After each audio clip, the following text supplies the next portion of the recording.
Welcome to the Living in Alignment podcast. My name is Amy Landry.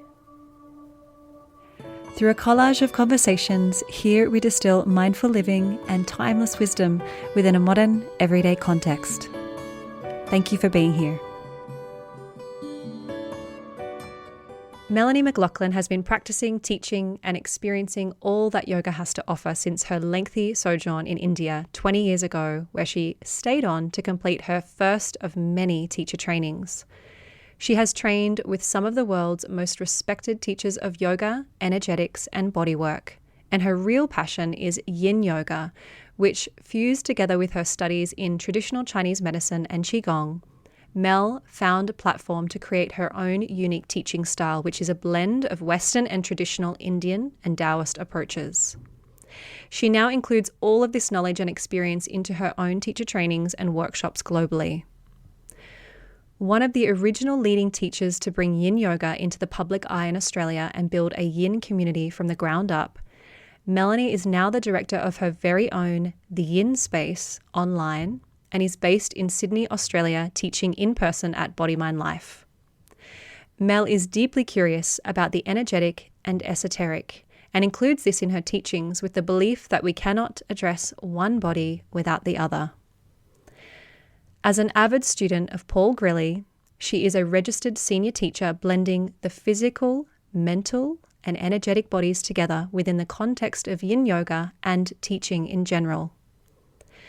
Mel believes and has personally experienced yoga and meditation to be great tools to ground us against the stresses of everyday life, release trauma, and realign to our most natural, joyous selves, and enjoys facilitating this transformation in other beautiful humans through her chosen modalities of teaching students for the last 18 years. So with that, Mel, I'm so honored to have you here. Thank you so much. Thanks, Amy. It's beautiful to be here chatting to you today. Yeah. Can we start with a little bit of insight into your path? I'd love to know, how did you get here? How did I get here into the yoga journey or the Yin Yoga journey? All of it. As you wish. All of it. Okay, let's go. Let's start from the beginning. Well, even as a child, I thought back to it because I came to yoga quite late. I was 25 when I went to India, and that was my first yoga class and my first experience of yoga. But I thought back to this and I thought in my childhood, I loved ritual and I loved the spiritual and esoteric because I loved going to church with my grandparents. So I've been inquiring into what else is there, I think since I was about 7 years old. And so as I grew up, that was quite religious until I found yoga and spirituality. But I was a dancer originally, so movement has always been also a big part of my life. So I was a dancer, and then around 15, I had a car crash which broke my back and ended that dancing career. So I went from moving every single day to not moving at all for about 10 years. And I was really grumpy about that. I became a bit of a rebel. I was really naughty at school, couldn't wait to leave. So I retrained as a beauty therapist, which was working with bodies, working with people, working with energy. Again, I did my first Reiki training when I was 21 and became registered as a Reiki master within that first year. So I was actually using Reiki and energetics on my beauty therapy clients. And then I just got to a point in my life in that beauty career. I've been doing it about 7 years by that time, including my training. And I thought I loved working with people. I was missing the movement of ballet because it was classical ballet and then jazz and all forms of dance. And then I thought, there must be something else. I'm nearly 25. I've reached the peak of my beauty therapy career. I love working with humans and energy. I'm missing my movement. What else is there? So I started to look around and I thought, this yoga gig sounds all right, because it was kind of blending a little bit of that philosophy, spirituality, esoteric, the unknown, something I'd been missing from my childhood, because at this point I wasn't religious anymore. I wasn't going to church and I didn't have that ceremony in my life. And so I was really just looking around on the internet, and I was looking at Germany and Sweden. There were a couple of teachers there, and I kept going back to this Shivananda ashram in Kerala, India. And I've always been led by my feeling. I'm not so mind-led or intellectual-led. So I'm always led by my feeling. And I just kept going back and looking at it over and over. And I ended up booking a trip. And in all honesty, I was actually breaking up with a boyfriend at the time. So it was a good escape. And I thought, great, I'll go there. I'll do this yoga training. I'll come back. It was actually just a 2-week yoga holiday with Shivananda in Kerala. And I thought, brilliant. It'll just get me moving again. It'll break my situation that I'm in the relationship, and it'll also give me just a breather from this beauty therapy work that I don't know what my next step is. So I ended up going to India for 2 weeks, and I'd planned another 4 weeks after that to travel around, and I ended up living there for 6 months. So I got to the ashram and just I felt like, I remember the first day I went to satsang in the morning in India, and I just thought, what is this? They're all so weird. They've got tambourines and robes on, and they're chanting, and they're going to make me sing. Oh my God, what am I doing here? And then in that first satsang, as we're all chanting and singing and the energy built, I just cried. I cried my whole way through the satsang, my whole way through meditation. The yoga part was easy for me, being a dancer. So I just kind of fell into it and thought, oh, scorpion's so easy. What's everybody worried about scorpion and Hanuman splits? And that's too easy. So the actual asana side of it was very easy for me, and I loved it. But the other side, you know, the chanting and the feeling and the mindfulness and the meditation was deeply challenging to me and transformational. So my yoga holiday came to an end in 2 weeks. And I asked you're all assigned a guru, like I had Guruji when I got there, and I said, can I stay on? He said, yes, but you must work. So I said, okay, I'll stay on for my whole 6 weeks. And the 6 weeks came to an end, and I said, I want to do the teacher training, which was starting the next day. And so I stayed on for my first of many 200-hour trainings with Shivananda, which is very traditional, very hatha. And I feel very blessed to have started my yoga journey in that way. I mean, just being in India, you're steeped in this. And then I did a very traditional training, which has been the basis of all my yoga training, including Yin now. And then that was it from there. I mean, I left India 6 months later, and I literally spent maybe only 4 weeks traveling around India because I really didn't want to leave the ashram. But Guruji said to me, well, you can stay, but it's time to shave your head and put the robes on. And I was so vain, and I loved my hair. And I said, okay, I think I need to go. So that was the end of my ashram time, but I loved it. And, you know, it holds such a special place in my heart. But I actually knew, and he did give me the advice. He said, you're a householder. You need to go and do this work in the world, in the householder way. I don't think, without imposing anything on me, I don't think this is your dharma in this lifetime. You're more of the world. And he said, okay. And I realized as I look back his wisdom on that now. And so I ended up going back to the UK and ended up coming to Sydney with the current partner at that time, which was almost 2 years later, and finding Body Mind Life. And I found Body Mind Life because I was calling around all the studios in Sydney, and I was, you know, what kind of yoga do you do? And can I come for class tonight? And most of them, I have to say, were quite rude and quite mean and quite very, I would say, a little bit snobby in their yoga. You know, they would almost drill me on my background and how long have you been practicing and who did you practice with? And I called Body Mind Life, and the owner picked up the phone and he said to me, oh, just come. You know, we're doing a class tonight. Just bring a towel, come. Everyone's welcome here. And my heart I just knew that's where I needed to go. So that was my start of my yoga journey in Sydney, at Body Mind Life, just because they were nice to me when I called them up, and I nearly died in that first class because it was actually a Bikram class and it was 40 degrees. And coming from my beautiful Shivananda, you know, gentle hatha yoga background, I hated every minute of it in the class, and then I absolutely loved it outside of the class. So that was my start to my yoga journey in Sydney. And from there, I progressed through Baron Baptiste Power Yoga when Nicole brought that back into Australia and Sydney. I felt like that was more of a yoga that was modern to me, that I could relate to more easily, because I was having real trouble kind of relating this, what I'd learned in India and how I'd learned it and how to teach it back in the Western world, so to speak. But Baron kind of bridged that gap for me. He's a very modern yogi. He was younger. And so I took a teacher training with him, and then, spent 10 years doing power yoga vinyasa, primarily for Body, Mind, Life in Sydney. And then Phil came back again. He's been quite instrumental in my yoga journey, actually.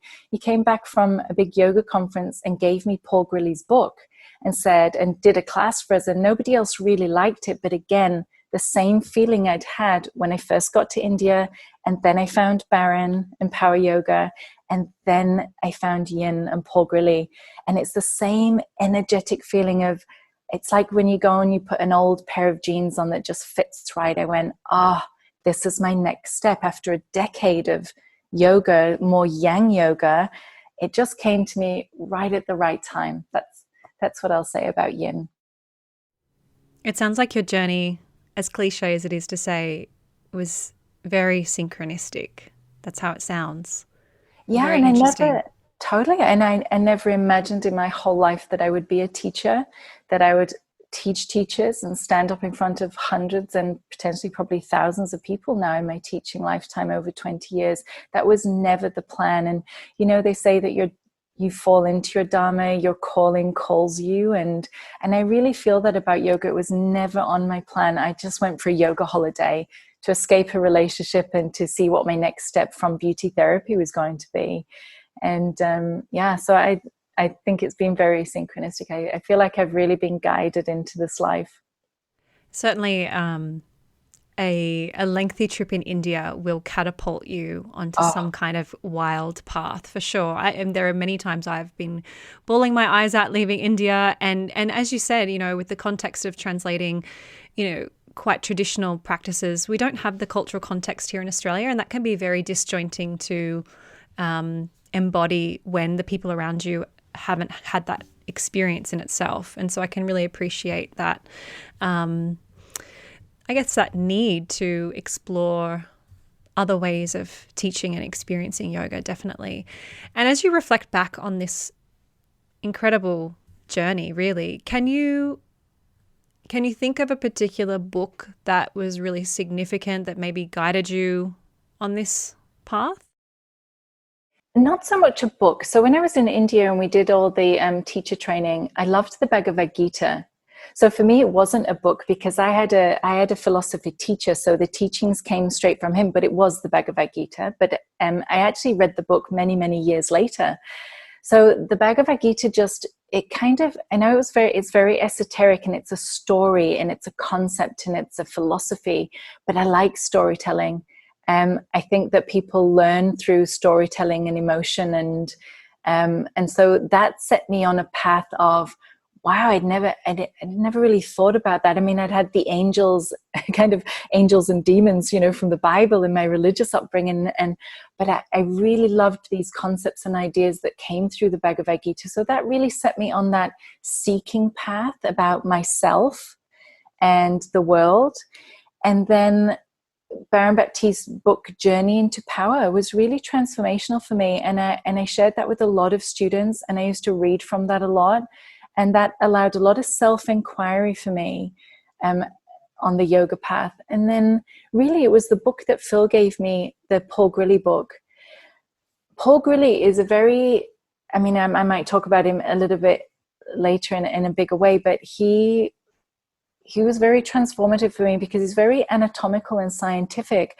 But when you're on the trainings with him and you're in the Q&A and he starts a dialogue, he is also a beautiful storyteller full of philosophy and wisdom. So I think his book really gave me an appreciation for what yin is and isn't. And then along that path of yin and fascia and meridians and all the rest, and he does include chakras in that. So Paul also comes from a very traditional yoga background, which made him very relatable for me in my yoga journey. Then I found other people like Dr. Daniel Kyaun, who wrote A Spark in the Machine, which again was just like it blew my mind in the world of energy and meridians and organs. And a book I've just read again by a lady called Jill Blakely was energy medicine. And every time I come across a teacher, so I feel like I've been wonderfully blessed along my path. I think this is synchronistic or serendipitous, but I've come across I've been so blessed to have the most amazing teachers right at the right time. And, we know that saying, when the student's ready, the teacher appears. But I feel incredibly lucky for the quality of teacher that has crossed my path. And so every time a book crosses my path, it almost sends me off on a little bit of a trajectory, a little bit of another rabbit hole, and then I find something else down that rabbit hole and I go over there. And so that's what's happening at the moment. I'm coming across some amazing teachers, and not necessarily in person, but via their book or a podcast.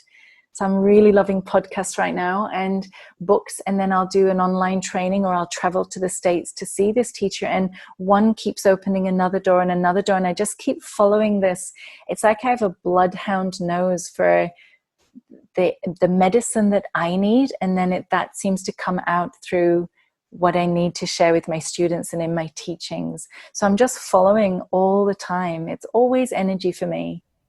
I really appreciate your mention of the Gita, because the Bhagavad Gita, that is, I literally a few days ago just finished reading it for the second time, and that was prompted by an online training that I just did, and that teacher did a lecture on the Bhagavad Gita, and I immediately had to go and grab my copy and read it again, and I read it and appreciated it and absorbed it in a much different way. It wasn't intellectualized like it was quite dry. The first time I read it, I was like, oh my God, I got to get through this.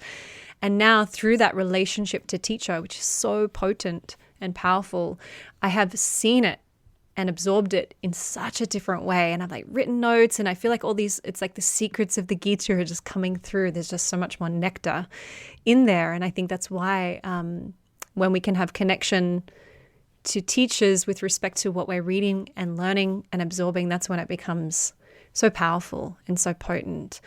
What are you reading at the moment? Well, as I just said, I'm one of those people actually that have 5 books on my bookstand at all times. So I've got bookmarks, and I go to that book and I read a bit of that and I read a bit of this. There are 3 main books I've got on the go. Actually, I just started one, which I won't mention because I can't really comment on it right now. But that looks pretty juicy right now.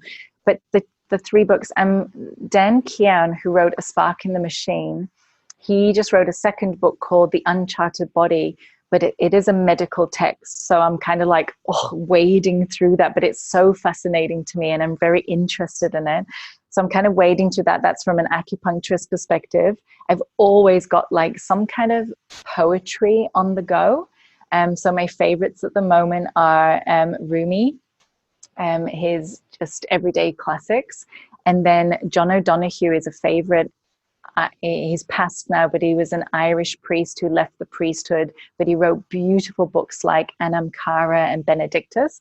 So I've just gone back to Benedictus at the moment. But the 2, I've just finished reading Jill Blakely's book, Energy Medicine. And I first came across her, and please no judgment here, but I've been listening to the Goop podcast because they actually have some really great people on there. So I came across her, and what was amazing about this woman is it's like, when you find someone and you listen to them and you think, she's talking about my life, her life, her experiences in childhood, her experiences following this. A book is called Energy Medicine, but she really went down the acupuncture channel, whereas I went down the Yin Yoga or the yoga channel.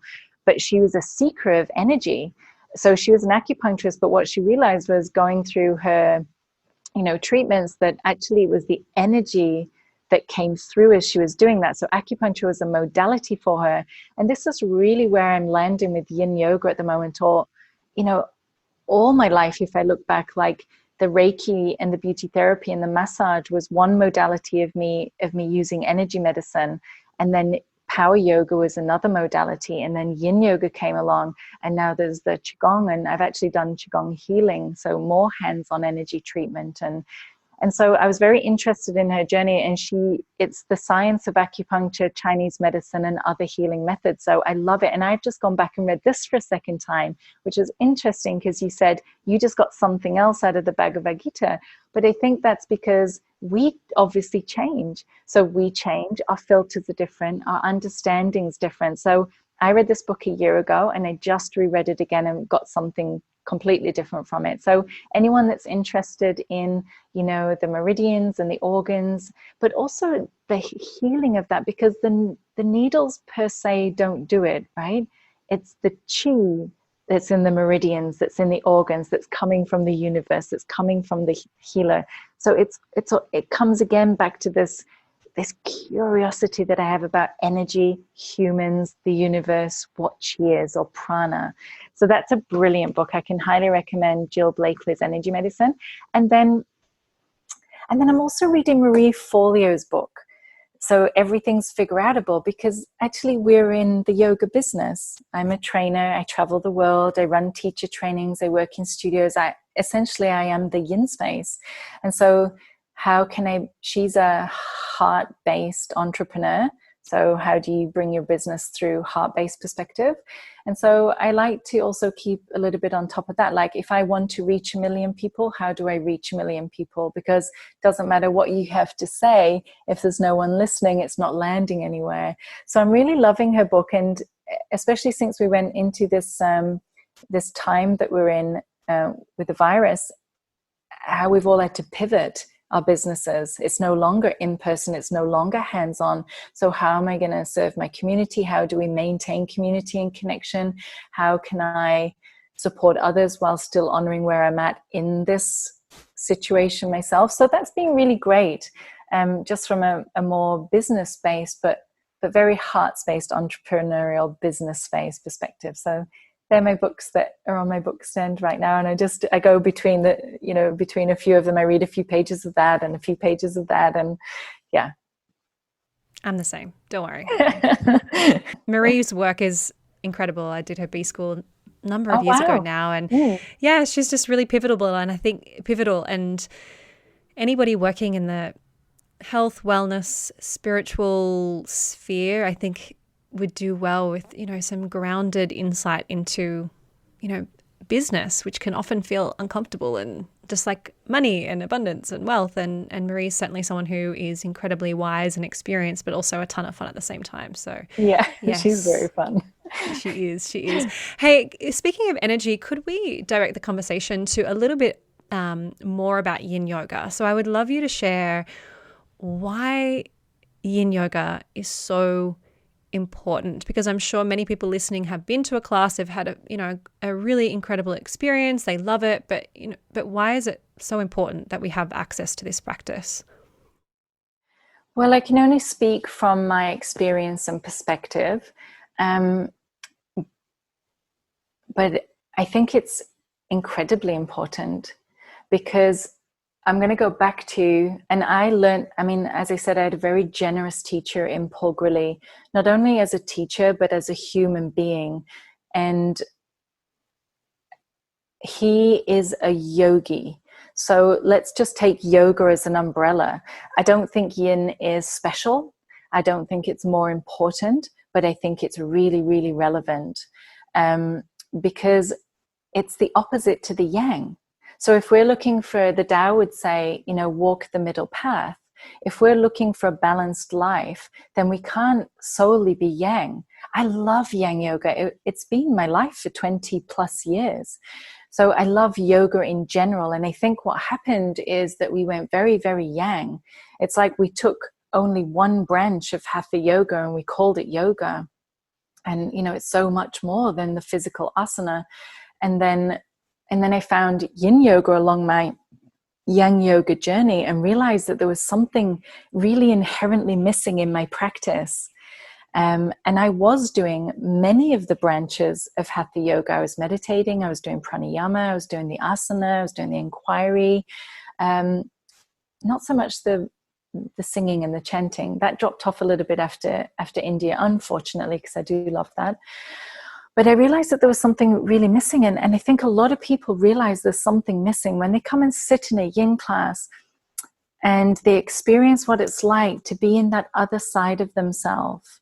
Because we need to also experience ourselves in a yin way in our own bodies and in the world, because it is half of our life. It is half of who we are, whether you're a man or a woman. So if there's no yin, then we, by definition, are unbalanced. I mean, you might find your yin in other ways, but when you think about what yin is, this quiet, deep, introspective, mysterious, feminine, receptive part of ourselves, then where else do we get that in our lives? And that was definitely my question to me. You know, I was a hardcore, you know me from my past, hot, sweaty, go hard, go home. You know, I had a little nickname, the Velvet Hammer. You know, I was gentle, but I was really hard and tough in my classes. And I realized that something was missing in me, as well as something was missing in what I was offering to my students. So I actually did a massive 180, and I went so far into yin that I actually became too yin. You know, you do when you find something that just fits and feels amazing, that's been like the missing part of the puzzle, and I swung over there. And so I've had to come back over the last 5 years and find some middle ground again with yang and yin. But I think it's important that people sit down in their bodies and they're faced with something that they're not faced with when it's one breath in, one breath out. We're moving, we're active, we have to be stable and strong and safe, and all of those amazing things that come with Yin Yoga or any yang practice of anything. And yin makes us look in a different way. I mean, you don't get any deeper in the physical body than your bones, and we're going down towards the bones in yin. Even though the superficial fascia is still yin, we are actually allowing ourselves to go down to the joints and the fascia and the bones. And so once you get down there, you know, you're facing another part of yourself. For example, you know, the first 6 months that I spent with my teachers here in Sydney, primarily, you know, Nicole Walsh, Philip Goodwin and Duncan Peake, they were my power yoga teachers. And I would sit in their classes and I would cry in half pigeon for 6 months. And then one day that just, you know, resolved and stopped. And then 10 years later, I cycle into Yin Yoga and I sit in what we call sleeping swan or deer. And I found a whole other layer of myself. Like, when you're faced with that kind of resistance over that amount of time, and there's really nowhere to go inside that 5 minute, 6 minute, 10 minute, 2 minute hold, then you're faced with yourself in another way. So I learned about myself, Amy, in a whole other way doing Yin Yoga. And I think that when you're ready for it, when the time is right, then you will find something like that to take you, whether that's meditation, pranayama, breathwork, qigong, hiking a mountain, whatever it is that challenges you and pushes you up against your boundaries, pushes you up against your borders and your resistances and anything else that's hidden deep and dark in you. And Yin did that for me, and I see it doing that for a lot of people in the yoga world. And often they come, what's funny is often they come accidentally to Yin. I've noticed that a lot. You know, they'll come and it's not correct, but they'll come because they've been injured, or they'll come because, you know, they got the time slot wrong, or the boys come with the girlfriends who want to do Yin and want to do it with each other. And then they do the first class, and it's usually afterwards, because Yin is not the easy yoga. And I think that's a huge misconception, that Yin is the easy yoga, both as a student and as a teacher. I'll teach the easy yoga. It's the hardest thing I've ever done. And often it's the hardest thing that students face is sitting still-ish with themselves. And so I think people feel like it's going to be easy, and it's just stretching, and it's just rolling around on the floor with a cushion. And then they come out of that Yin class and they feel something they maybe have not felt before, and that's what brings them back. In the Yin approach, it reminds me of almost this experience that I have occasionally had in a Yang practice, where there is, I know I'm not referring to on a physical level, but a mental level, static postures, long holds, confronted with that burning desire to escape, to get out, Mm-hmm. you know, and I think that this is a reflection of the yang practice, particularly obviously with the context of vinyasa as we tend to know it in the West. I mean, vinyasa krama implies just an intelligent sequencing of postures Mm-hmm. and how you move between the two. But when we're talking vinyasa in a flow context or perspective, I do believe this is almost, it's giving us a focus, of course, for the mind, but it is kind of promoting that continual churning of the mind. It's keeping the mind busy because that's what the mind wants. It wants to be kept busy, and it's not allowing us for that space. At the moment, I'm doing a 40-day sadhana at the moment, and there is no flow. There is no vinyasa, and there is long holds. It's not yin, but it's brought up a lot of that same emotional kind of confrontation and observation of the afflictions of the mind, you know. But in a yin practice, what is happening on a physiological level, physically, mentally, what is happening? What are we doing that makes it different to a yang practice?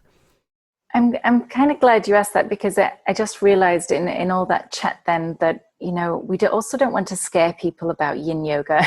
A journalist just did a piece with me, and she's like, the piece was entitled, "Why Do I Cry in Yin Yoga?" And I thought, oh my gosh, we've really got to like make yin seem a little bit nicer, you know, because there is a lot going on. But something also, I'm going to refer back to a few teachers I've had that have said this, including Paul Grilly, Gil Headley, Thomas Meyer, is that when you do it's the theory of exercise. So when you do something in the moment, often the result of that is the opposite. So for example, you go into the gym, you work your muscles really hard, you can barely tie your shoes at the end of it, but then days later you're stronger and buffier, right? So you're building your muscles, you're stronger. And it's the same with yin yoga. It's like you pull yourself apart. You're literally kind of like teasing your tissues apart. You're pulling yourself apart on those deep layers that in general, as a human walking around in the world, you wouldn't do that, because you'd be too unstable mentally, physically, emotionally, and you'd be too vulnerable around your joints, and you wouldn't do that in everyday life. So you're doing something that's a bit of a counterintuitive thing to do. Why would I pull my bones apart? Why would I release my joints and exercise my joints? But what you do when you're releasing those deep tensions and I am going to say traumas, because one of my amazing fascia teachers who coined the phrase or term fascia trains, which was Thomas Meyer, said that nobody gets out of childhood without trauma, whether that's light trauma, medium trauma, deep trauma. Trauma because you got a toy stolen from you when you were a kid, or that you were deeply neglected or abused. None of us get out of childhood without trauma. So somewhere down there in your body, there are things that we've held and stored because it was safer, we had to survive, we didn't give ourselves time and space to feel it in the moment, it wasn't appropriate. So we're going down in these layers, that we're relaxing the muscular tension, we're going down towards the yin tissues like the joints and the bones, and into the fascia, because that's how fascia responds in exercise. Long traction, gentle traction, doesn't respond to quick, fast yang movement. So we have to go into this yin side of ourselves to even tease these tissues apart. And yin is not the only way to do that, but it is a way. And so when we get down to those layers, obviously, then if the tissue holds your life and your experience, you might then get a rush of emotion as, say, something is released. So then, like the journalist said, why do I cry in yin yoga? I said, well, if it wasn't in there, it wouldn't happen. So like I said, I cried for 6 months when I first did half pigeon, and then it went away. When I came back and revisited that in a yin way, I cried a whole lot more as things were releasing from my body. And sometimes I would laugh. So we have to also get away from this. It's not just negative things that come up. You might have an inspiration that has been clouded or buried in your mind that you've never sat still and quiet enough to let come forward out of the vaults of your subconscious. So there are both negatives and positives that will come out, but in the end, it's all positive because it's in you, and really energy just wants to be moved. Energy wants to be cultivated, moved, felt. That's healthy chi or prana, isn't it? Energy, emotion. We're supposed to feel the full spectrum. Like the Chinese would say that there is no bad emotion. The only detrimental emotion is the one that is repressed or suppressed. So to keep our energy flowing and to keep our tissues free and to keep our nervous system healthy and our mind purging, like you said, this is not just a physical thing. I think it's detrimental to yoga to only make it physical. It's energetic and emotional and mental and on that thought level as well. And so we get an opportunity to purge on all levels of our being in all yoga. And then I think just because of the time and the quietness and the level that we're in the body, I think we just have a really great opportunity to do that in Yin. In a simple way, it makes so much sense to appreciate that when we are stressed, any kind of stressful emotion, it could be aggression or fear or sadness, etc., it is immediately reflected in the body. We hold tension in our jaw or in our, fingers or everywhere, really. And to continually do that on a regular basis and to continually do that almost as a conditioned behavior, living everyday life in fight or flight, it to me, it just makes so much obvious sense that, of course, we are storing this trauma and deep-seated emotional disharmony, if you will, in the body, and I've got three, I know I've cried more than this in yoga, but three really distinct memories of the emotions just gushing without any concept or idea as to why or what it was from. And the three times it was long holds. They were all seated. It wasn't even yin yoga classes. This is before yin yoga it was even around as a known thing. And I was in that pose for a really long time, like 10 to 15 minutes. And then it came, it was released, and then it left, And it's a magnificent experience if we are willing to go there. 100%.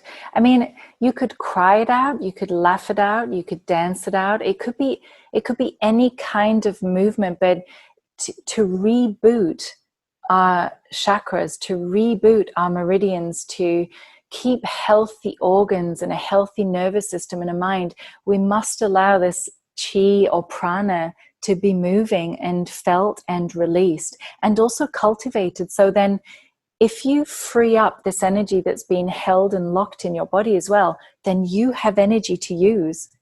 And if it was stagnant, not so good energy and you want that to move and be released, then that's fantastic, because in its wake it will leave space for something else. What do you want to fill that space with then? And when we're conscious as yogis and we're doing this consciously, then we're not going to fill that space with the old past things that were there, because we have more awareness now. So we might fill that, with more positive chi or light or breath or any of the things that we want to reprogram ourselves from on that level. I guess it's just a matter of being willing. And that's the first step, to be willing to have that experience, because we can be so conditioned to just be attracted. And this is very much what we see in Ayurveda as well. We're attracted to the things that are kind of continuing us to stay in that conditioning. And perhaps a lot of people might think that yin yoga may, on the outside, looking in, so to speak, is sort of different and separate to yoga as we have known it and understood it. And yet, as you speak, I can't help but draw these parallels with respect to the promotion of circulation of prana and then the building of prana. I mean, this is so much about what traditional yoga is about, and pranayam and even bandhas and things like that. So it's very much it's all part of the same thing. I love that. And, Paul Grilly teaches that, and it's what I love about him. He said, it's just about bringing yin back in from the cold. It's like we've had this yoga world, but it's primarily been yang. And so it's like we're including yin back in. It's not a separate thing. Yin and yang are two sides of the same coin. So we should be doing both in different ways. And, you know, I am a very and I'll always go back to yoga as yoga, because yin is not just stretching. It's not just Chinese medicine. It's not just the chakras. It's all of it, because it is yoga. And so as yogis, you know, we understand our three bodies, our physical body, our mental body, and our emotional body. And if we want to make some gains in our spiritual pursuit, if you like, we have to have a handle on our physical body. They have to be clean. They have to be, you know, a good healthy nervous system. If we're sick or in pain, that is going to be an impediment to our progress as a spiritual being. And so, and the same emotionally. I mean, your emotions have a powerful energy behind them. Think about all the times that you and I have been blindsided by some massive emotion. I mean, I think back to before I knew about yoga, like in my late teens and early 20s, I was such an emotional person. And getting a handle on that emotion, I mean, that is an enormous amount of energy now. Physically, now I'm not in pain. I mean, yin healed my spine. Yoga healed my spine from my car crash and my dancing days. You know, and so when we get a handle on our physical and emotional bodies, that gives us a lot more mental energy to sit down and be mindful and study ourselves and to use that qi. We need qi to be able to then go into, say, for example, I'll just use the chakras, to go into and examine these chakras and our karma and our samskaras. If we don't have any energy, or we're wrapped up in our emotional life, or we're wrapped up in our physical discomforts or pain, or we're overly obsessed with how our body looks, etc., then it's robbing us of this vital energy that yogis said we needed to go in and do self-inquiry, and hopefully not just dig around and stir up the chakras, but eventually transcend them and have some kind of spiritual life. And even from the perspective of day-to-day living, something that I find yin seems to really bring to the forefront is a very Ayurvedic application in which we address the seasons and, you know, all these, I guess, more subtle, and they're not really that subtle because they're all around us, that connection to our environment, which is a very Ayurvedic philosophy, and therefore the practice changes according to the season and the environment and whatnot. Would you be able to speak a little bit to that maybe? Well, that's just beautiful. I mean, that's where the Chinese medicine aspect of this, because we're working in the fascia and the fascia trains, they've made the correlation between the fascia trains and the traditional Chinese medicine meridians. They're not 100% perfect, but they're like 99% of an overlay. So for example, the superficial back line of fascia that runs from the soles of your feet up your back body, ends in your eyebrows, that is the urinary bladder meridian channel. And so they've made this correlation. So whenever we're working in Yin Yoga and we're really working with the fascia and the fascia trains, then we will be having an effect on these. My acupuncture teacher, actually, Dan Kian, would tell me off for saying meridians. He calls them channels. So he'd say that the fascia would have an impact on these channels. But as a non-acupuncturist, as a yin yogi, as we stretch and compress these fascial trains, what we're doing is we are allowing the qi to then move in an appropriate way through the meridians, which then affect the organs. And every organ has its season. So every yin-yang pair has a season. You know, it's winter, it's autumn, it's spring, it's summer. So we can relate these organs and meridians and do the work in the relevant season.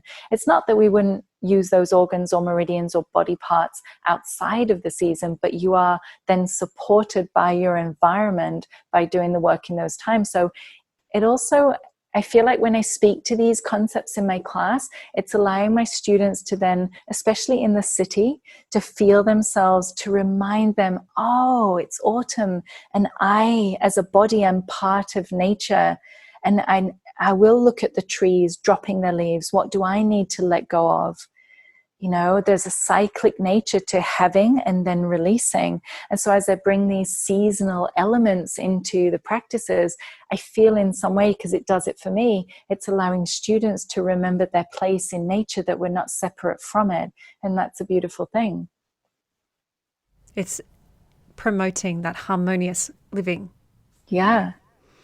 Can we speak a little bit about, I know that you've mentioned a lot of people in your life that have, been great teachers and influencers for you, but is there someone in your life right now, or if you want to speak to your past, that you really feel like was your greatest mentor or teacher that has shaped you? Oh, that is so difficult. And I'll tell you why it's difficult, because as I look back on my life, each stage of my life has had somebody quite incredible. I look back and I bless them, whether that was a petty tyrant or an incredible teacher, mentor, or supporter of me. And so, in my childhood, it was my mom and my nana. There were no really strong male energies around me at that time. But as I've progressed through India and moving to Australia, I've had the most incredible male teachers. Paul Balch is my metaphysical teacher, Baron Baptiste and Paul Grilly, and now my Qigong teacher, Robert Peng. So Paul Grilly and Robert Peng are my current teachers, and then I'll include Dan Kian in that from an acupuncture perspective. And then I work online with people like Thomas Meyer and Gil Headley. So I really can't say. I just think I've been incredibly blessed in the period of time that I've been in. I can look back and say, in each of those periods of time, I've had somebody guiding me to my next step. And as in retrospect, you can look back and see that. And so I'm not going to pick one person, because relevant to the time, that person was incredibly special and important to me. And now I'm so inspired at the moment by all of my friends. I was having this conversation with a friend of mine the other day, and not one of my friends actually works for anybody else per se. So all of my friends are actually more entrepreneurial, created their own work and their own business, and they're following the path. And a lot of these people in my life are pioneers, and they're doing very brave and courageous work, bringing new work into the forefront, or bringing the traditional ways through their own filters into this new way, more relatable way, I would say. So I'm incredibly inspired by my friends around me at the moment too, and that's nice to be around that kind of energy. We're definitely in a time of massive transition and reflection and observation right now, which actually leads me to a relevant question to that. What does life living in alignment look like for you, or feel like for you?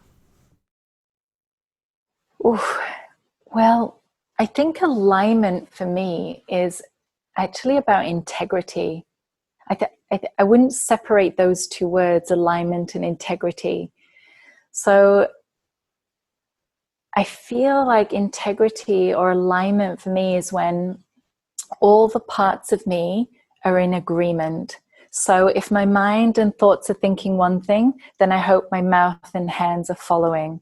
And if my mouth and hands are doing one thing, I hope that's coming from, or I try to make that come from, a belief or a thought.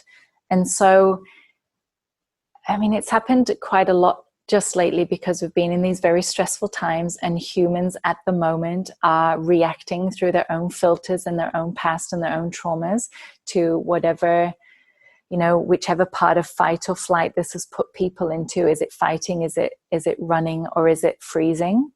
Those three big parts of. So I've noticed this a lot, how it's made me question my integrity and my alignment. And I think we're having a lot of time to do this right now. So I think that's my answer, is if all the parts of me are in agreement, and that leads me to feel very peaceful and what's the word I'm looking for? Just integral to what I'm thinking, saying, and doing, that would be my life in alignment. And it's got nothing to do really with anything outside of myself. It's very much cultivating a sense of trust in yourself. And if you can't trust yourself, then it's very unlikely that you can trust others, really. Have that sense of security, that groundedness that comes with trusting. but the external is showing you where you might not be in alignment. So maybe you've taken an action or you've said something, and then when you really have to sit back and examine it, where did that thought or belief come from? So I mean, I think that's just a day-to-day thing, no matter what circumstance we're in, and part of the inquiry, isn't it? Certainly. I'm going to throw a couple of fun little questions at you now. Okay. Okay. What is your favorite sound? Oh, bells. I don't know if it's a churchy thing from being in church, and they'd walk up the church bells would ring and they'd walk up and ring the bell up the aisle. But I love bells, but I love ocean waves. I could sit by the ocean and listen to the waves. I find that incredibly soothing. And music. I love all kinds of music. You know, the bells thing could also be India, because Indian temples have the bells. I mean, they've got bells going in the early hours of the morning and before puja, and it is one of the sounds of nada. I learned that much later on in my yoga journey. That is one of the sounds of nada. So I love bells. Yeah, I could listen to bells for hours. And what's your daily non-negotiable? That's got to be movement. Some kind of movement. I mean, I do yin every day, but that's just a default. You know, I'll get on the floor, I'll stretch. My container doesn't feel right. It feels like I'm wearing, one of my mates said, she's a surfer and a physio, and she's also done my yin program. And she said, you know, yin is like, you've been wearing a wetsuit that's one size too small, and then you put a wetsuit on that's the right size, and that's kind of like talking about your fascia bag. So I feel like if my fascia bag gets tight, I mean, I just don't operate at the best of my ability on any level. So I always do some kind of yin. Sometimes that's 10 minutes in front of Netflix. Sometimes it's in my bed before I go to sleep. And sometimes it's a full-on practice with all the bells, whistles, and candles. But movement is a non-negotiable for me. And if I'm by the ocean, I got to jump in the sea. Yeah. We're very fortunate to be close to the ocean, that's for sure. Yeah. What is your absolute favorite go-to meal or food? Oh my gosh. Okay, you're going to think I'm such a weirdo. But I love, I think this is the Yorkshire girl in me, but I love the potatoes, the cabbage, the veggies, the sprouts, the gravy, and I'm much more vegetarian these days. So I'm not going to include any meat in that. I mean, it used to be that was the Sunday dinner that we would have. So that for me is a very comforting meal. My grandma used to make that for me. Now my sister makes it for me when I'm back in the UK. So I'd say that was my go-to. It's all the veggies and the mashed potato and the roast potato and then the gravy. All the warm grounding foods. And as an English person, I would, even weirder, I would make a proper cup of tea and have a cup of tea with that meal. Tea goes well with everything, I think. Oh, I love you, Amy. Not a coffee drinker. Tea goes well with everything, for sure. Now, can you tell the listener, what have you got coming up in the pipeline? I know we've been in wild times of late, but what can we plug people into? Well, I've actually cancelled all of my work for this year because we've not been able to meet in person. And to be honest, I feel like something is we've had to do the pivot and go online. But for me, being able to control where I do my trainings, when I do them, how I do them, I've decided to not do those trainings online. So until we are able to do that, even socially distancing in person, I've actually cancelled my trainings. But hopefully my 50-hour Yin Yoga training in August in Sydney will go ahead. There's one in Adelaide in October. The advanced trainings in there too. And I'm online with Body Mind Life, teaching a couple of times a week. And I've got my own every second Sunday, like Sunday church yin, in the afternoons. And that's how we can practice together at the moment until we're able to meet in person. So there's a few things coming up more towards the back end of the year, and I'll go to Europe again in December and run some trainings around the Christmas time. But yeah, unfortunately, not so much going on in person at the moment. But in future, you'll obviously be once everything kind of gets back to normal, whatever normal looks like, I'm assuming you'll be running all your trainings and so forth. 100%. As normal around Australia and then over in Europe. And I usually do between 8 and 10 trainings a year, between the 50 hours and the advanced training. And then all the juicy, lovely master classes. If you're not interested in teacher training, you come along and do some Qi Gong and Yin and meditation with me. And they're just a nice 2.5 hour set of a little bit of everything. Fabulous. And where can we send the listener? So maybe website or social media? What's the best? And more Instagram. Instagram and Facebook is the Yin Space, under the Yin Space. And then I do have a website, the Yin Space as well, which is looking a little bit sparse right now on the events page, as I said. But there's some good information in there, and you can have a look around on the website, and it will always show you where I am and what I'm doing on there. But I'm quite active on Instagram and Facebook through the Yin Space. So if there's a class coming up or a training, I'll always put it on there. So you can reach out and contact me through there if you like. Perfect. Well, thank you so very much. It's been the greatest delight and treat to speak with you today. I'm so appreciative for your time and your knowledge and your wisdom. It's been wonderful. Thank you, Amy. It's my absolute pleasure. I mean, I could talk for hours about yin and yoga and energy, and thank you for your delightful questions and letting me share a little bit of that with you today. If this episode was of value to you and your life, please subscribe. And if you can think of someone who would benefit from this dialogue, please do them a favor and send it their way. If you feel called, hop on over to iTunes and leave a 5-star review. This is the best way to get these conversations into the ears and hearts of our wider community, to those who need it most. You can find me at amyelandry.com or over on Instagram at amyelandry. May we all move a little closer to a life living in alignment.